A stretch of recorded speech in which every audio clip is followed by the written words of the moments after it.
Good morning, Davidson, or should I say good afternoon? I guess it's afternoon now. And good afternoon to you. Thank you very much. So, who are you? Oh, well, my name is Davidson Gigliotti, and who am I?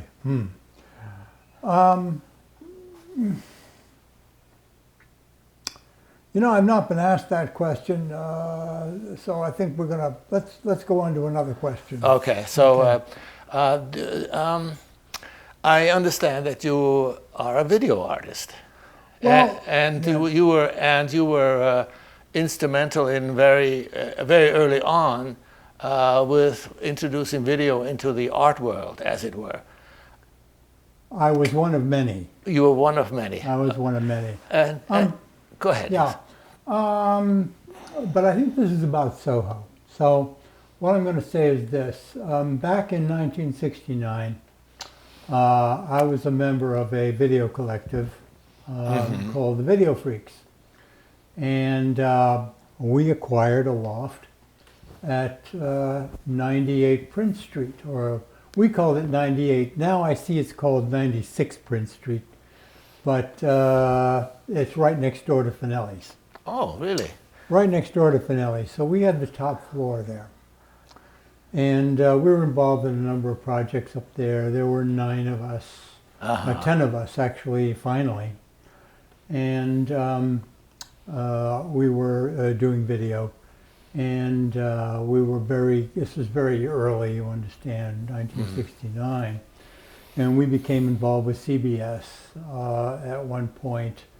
And we had an adventure with them, which did us a lot of good, actually, in terms of group cohesion and getting us together and getting us into a situation where we, learned a lot in doing what we were doing at that time with them.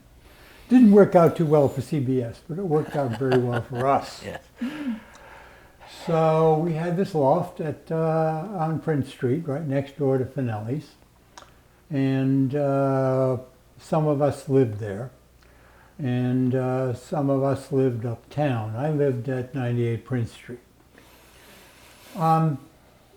We didn't call it Soho then, but when we moved out in 1971 and moved up to the country, it was called Soho.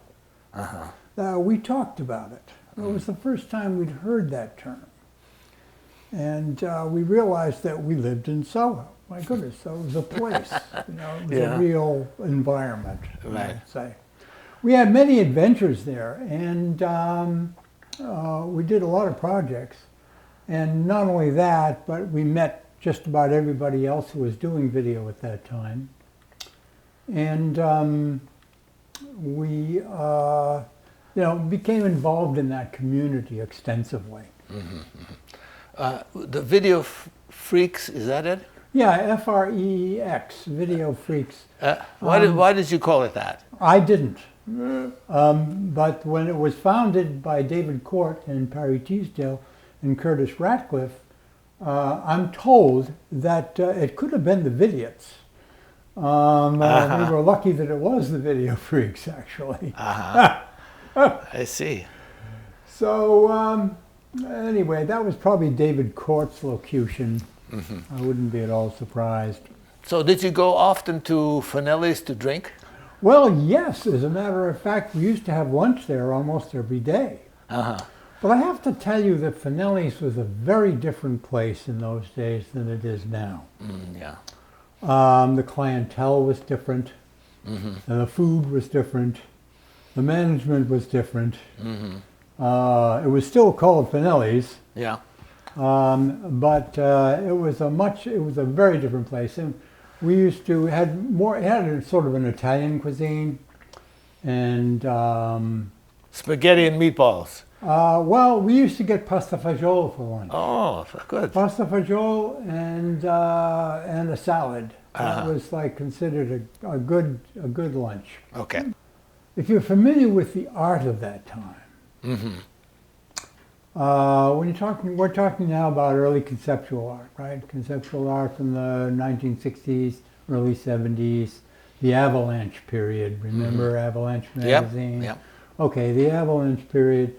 And then, you know, you looked around, you could see how a lot of the certain aspects of Soho, what it was at that time, you could see it in the art in a way. How? Because you often saw piles of stuff on the street, you know, or stacks of things on the street. You know, it was a pervasive kind of thing. I mean, people were dealing with big stuff, you know. They deal with big piles of dirt and big piles of this and that and big piles of lumber and big piles of, you know, stuff. And you could kind of see the art of that time in the detritus of the street. Very interesting, actually, I thought. In other words, artists took the material, reshaped it, and put it in a gallery. Consciously or unconsciously. Well, you know, you couldn't help but see it, you know, because it was there, you know, all around. You know? I mean, you talk about Carl Andre with his bricks or whatever, and Donald Judd with his, I forget what he was doing, but boxes, that time, but whatever. I mean, it was all, it was, in a way, you could see it in Soho at that time. That's a very interesting point, yeah.